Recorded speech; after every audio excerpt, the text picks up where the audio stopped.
This is a story of how people must find unity to elect a new king. Our story takes place in the United Kingdom of Ukraine, where the assassination of the king brings chaos and unrest to the land.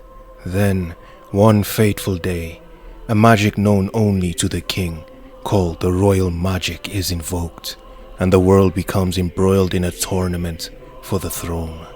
In the midst of this, the protagonist, together with his partner, the fairy Gallica, must find a way to break the curse that has been placed on the prince that the kingdom believes to be dead. To do so, they depart on a journey across the vast land. They will discover that in order to achieve their goal, they must participate in the tournament for the throne. And this great task shall require them to ally with many friends and followers of the various tribes inhabiting the world.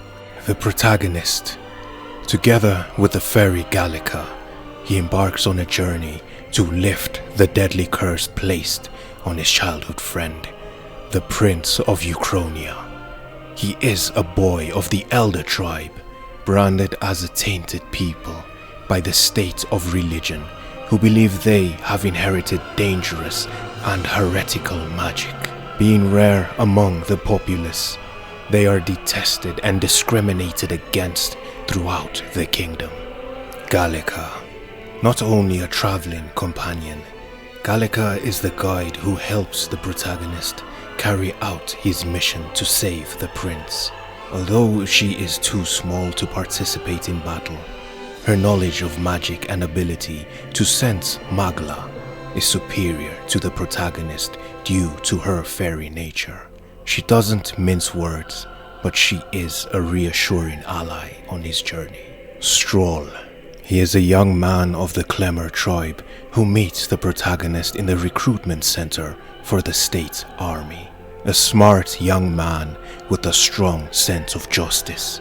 He hails from a noble family, and yet it seems his circumstances are complicated, as it is rare for a noble to enlist in the army alongside commoners. Hulkenberg, a knight of the Ruisan tribe, a former member of the royal family's Kingsguard, who served by the prince's side. Despite her young age, she excelled in the use of various weaponry and was assigned to the personal guard of the prince.